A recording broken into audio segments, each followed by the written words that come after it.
तो इसमें स्टार्ट कर दिए।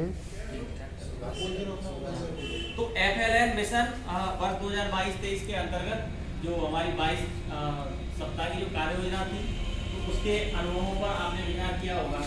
और ये जो वर्तमान सत्र चल रहा है, इसमें 25 सप्ताह की कार्य योजना है, तो इसमें हमें भिन्नताएं कुछ देखने को मिली होगी, क्योंकि जब कोरोना काल चल रहा था, बच्चे हमारे प्रमोट हो गए थे, तो उसमें पाठ्य पुस्तक और कार्य पुस्तिका को पाठ्य पुस्तक को कार्य पुस्तिका में संरेखित नहीं किया गया। तो कैसे बना दिया था उसको, बच्चे के जैसे 2 में तो वो 3 में आ गए, तो वो जो दक्षताएं थी क्या प्रमोट ही तो हुए थे। तो ये जो कार्य योजना जैसे 23-24 की जो वार्षिक जो रणनीति है हमारी वर्तमान सत्र की, तो उसमें 25 सप्ताह की जो कार्य योजना दी गई है आधारशिला संरचना में, तो ये पाठ्य पुस्तक से कार्य पुस्तिका और जो आधारशिला संरचना है, इसमें जो सप्ताह वाइज जो शिक्षण योजनाएं दी गई हैं, वो बिल्कुल हमें किस पाठ पर और प्रथम कालांश में हमें क्या पढ़ाना है, पोस्टर्स, चार्ट, कहानी सब उसमें संरेखित है। जैसा कि मैं आपके सामने कक्षा 3 की एक आधारशिला संरचना का जिसका प्रथम सप्ताह और प्रथम दिवस एग्जाम्पल के तौर पर आपने वीडियो होती तो उसमें लगा था, तो मैं इसमें पढ़ के बता दूंगा आपको। जैसे कि हमारा प्रथम कालांश वो 40 मिनट का है, सप्ताह प्रथम दिवस, तो इसमें हमें जैसे अभिवादन की जैसे सामाजिक भावनात्मक विकास की गतिविधि करानी है, इसके लिए 10 से 15 मिनट हम बच्चों को लेंगे। तो जैसे अभिवादन वाली जो गतिविधि हमने कराई, तो ये इसमें ये भी दिया है कि ये गतिविधि हम नहीं जानते गतिविधि कराना, लेकिन इसमें ये गतिविधि करा दी हुई है, इसमें पीछे प्रश्न संख्या लिखी हुई है। जैसे ये गतिविधि दी है 156 पेज पर, स्पष्ट रूप से कि बच्चों को हमें कैसे गतिविधि करानी है अभिवादन वाली। अगर कोई सब जानते हो तो कोई भी हाथ उठा के आप बता सकते हैं कि ये अभिवादन वाली गतिविधि कैसे होगी, कोई भी आप बता सकते हैं। नहीं करवाई, इसका मतलब तो इसमें 156 पेज नंबर हम इसमें निकालेंगे, तो आपको करना कुछ नहीं, केवल ये संरचना जो है इसका प्रयोग करना है बस कक्षा शिक्षण के दौरान। हाँ, हमने भूल गया 156 ये इसमें दिया है गतिविधि जो कराएंगे, तो सामाजिक एवं भावनात्मक विकास की गतिविधियां अभिवादन वाली दी है।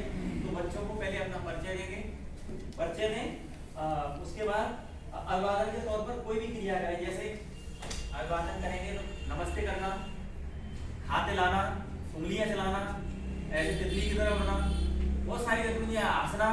बच्चों से हम और भी गतिविधि वो आप अपने स्तर से बच्चों का माहौल बनाने के लिए कैसे भी गतिविधि करा सकते हैं।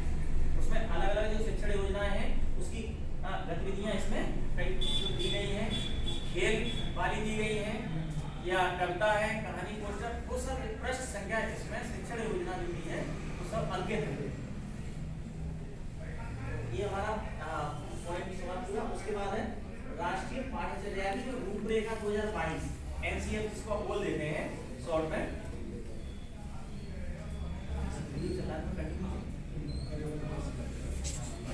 तो जो ये राष्ट्रीय पाठ्यचर्या की जो रूपरेखा है, तो ये हमारी राष्ट्रीय शिक्षा नीति जो 2020 जो बनाई गई है उसके आधार पर ये इसको बनाया है, जिसमें फाउंडेशनल लिटरेसी और न्यूमेरेसी FLN है, तो इसमें बुनियादी साक्षरता एवं संख्यात्मक ज्ञान। तो इसके अंतर्गत जैसे हम कक्षा शिक्षण के दौरान जो हमारा वर्तमान सत्र है, आप संरचनाओं का प्रयोग करेंगे तो बहुत सारी चीजें इसमें आपको नई देखने को मिलेंगी। तो इसमें जैसे सामाजिक एवं भावनात्मक विकास, तो पहले क्या था कि जैसे आए हम चार्ट ब्लैक बोर्ड पर लिख दिया, या हमने जो कार्य पुस्तिका से कार्य कर रहे हैं तो उसमें किताब में हम कुछ पाठ पढ़ा रहे हैं, तो कुछ बच्चे क्लास में होशियार होते हैं, शिक्षण कर रहे हैं तो कुछ बच्चे होशियार होते हैं, जो हमें पाठ पढ़ाना है वो बच्चे उसको ऑलरेडी जान रहे होते हैं। कार्य पुस्तिका का हमने कार्य दिया तुरंत आपके पास आ गया। तो उसमें जो बच्चे पिछड़ रहे थे, जो दक्षताएं जिन्होंने हासिल नहीं की थी, तो वो 2022-23 वाली इस तरीके से योजना थी। लेकिन इसमें क्या है कि इसमें जब हम पाठ पढ़ाएंगे तो कार्य पुस्तिका में भी वही कार्य होगा। आप लोगों ने अगर प्रयोग किया है तो आप लोगों ने देखा होगा तो वही कार्य दिया है कि जिस पाठ को हम पढ़ा रहे हैं, जैसे हमने पढ़ाया उसमें पाठ दिया है, जैसे क्लास 3 का है तो उसमें तीसरे में है, जैसे अगर पेड़ भी चलते होते 3 में ही है ना ये।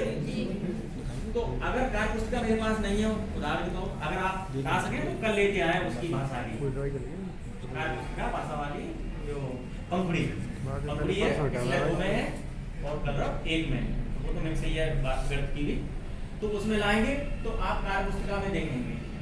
तो ये जो पाठ्यचर्या की जो रूपरेखा है 2022 की एनसीईआरटी, तो ये उस बेस पर बनाई गई है, जिसमें बच्चे नए नए कौशलों को सीखेंगे।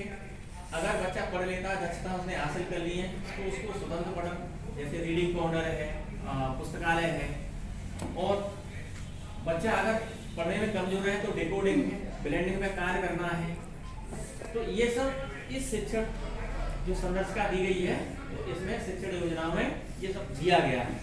और कार्य पुस्तिका 2 भागों में विभाजित है, ये आपने देखा है उसको कार्य पुस्तिका को पुनरावृत्ति पहला भाग है और दूसरा है पठन एवं प्रभावपूर्ण पठन। कार्य पुस्तिका 2 भागों में विभाजित की गई है, 2 और 3 की, एक की केवल एक ही भाग में, उसमें ऐसा नहीं है जो हमें कार्य करना है। उसके बाद अगला पॉइंट है हमारा भाषा की शिक्षक संरचना की समझ। तो इसमें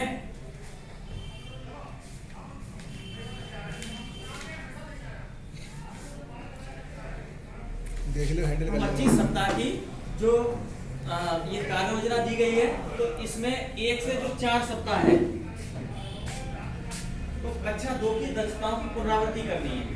ये 3 की मैं एग्जाम्पल तौर पर बता रहा हूँ आपको, और 2 की जो संरचना है उसमें 1 की करनी है, और 1 में तो वो 8 सप्ताह की जो 1 से 8 तक की थी, तो वो स्कूल रेडीनेस वाला उसमें कार्य करना है।